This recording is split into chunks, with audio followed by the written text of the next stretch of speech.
do need to talk to you about January 6th. Tomorrow night, you guys are going prime time. Tell me about that.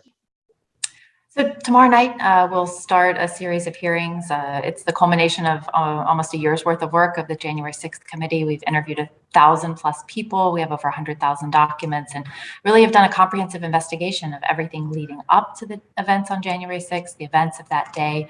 And as a legislative committee, our purpose is to provide recommendations that can help prevent something like this from happening in the future. So I think that this will be the opportunity for a clear, concise picture for the American people to understand everything that went into January 6th. I think there's been pieces of information that people have gained, from different sources over the last year, but this will really be the opportunity for the committee, a bipartisan committee, to lay out all of the events surrounding January 6th. And if the public is like me, I think that you will understand just how broad and deep this conspiracy was, how much of an attempt it was to try to overthrow the government and prevent the smooth transfer of power. And to your mind, does this conspiracy reach all the way to President Trump? I think that what we will show through these hearings is the answer is yes. He was definitely an enabler. He was involved directly with all of the people who have theories to overturn the election results, to pull levers of power across different agencies of government, to apply pressure to the former vice president, to subvert the Department of Justice, and made a call to thousands of people to show up and, in his words, be wild on January 6th, which I think greatly contributed to the violence. And what we see today is a large number of people across the country have doubts about the security and the results of the election of 2020. So people my age, the main thing that we can sort of liken this to is Watergate, because that's the only other thing that comes to mind that's even close to this. Is this worse than Watergate?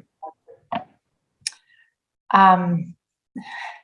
I don't know about comparing the two. I would say, I guess my answer would be I think that there's a lot of similarities in the case when, you have someone in a position of power who, especially as the president, who has a responsibility. The take care clause of the Constitution says that he's responsible to make sure the laws of our country are executed, who tries to subvert that, who actually tries to undermine the laws and institutions of our country. So I think that people who followed what happened in Watergate will see that this, again, is an abuse of power at the highest levels.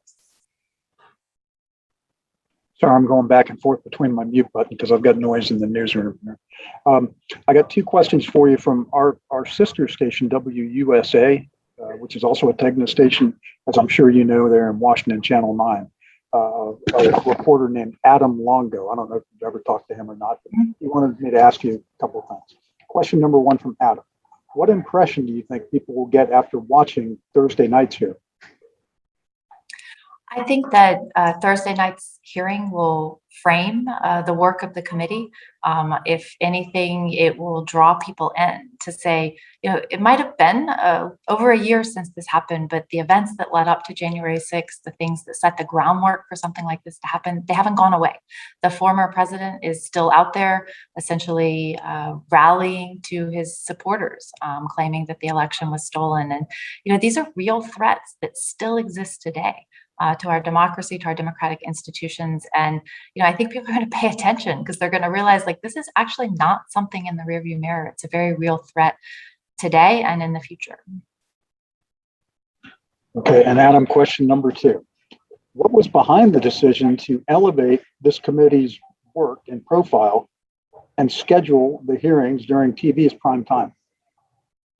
I think the work of this committee is so important that the largest number of people need to see this as possible. So any way that we can reach the American public, whether that's through the live airing of the hearings, people will also be able to see them again later online through reporting in the print media, just everything that we can do to roll out and share the information learned by our committee with the widest number of people as possible. So starting out in prime time, when the largest number of people watch TV, it makes sense because this is truly one of the most important things that we could talk about right now for the future of our country.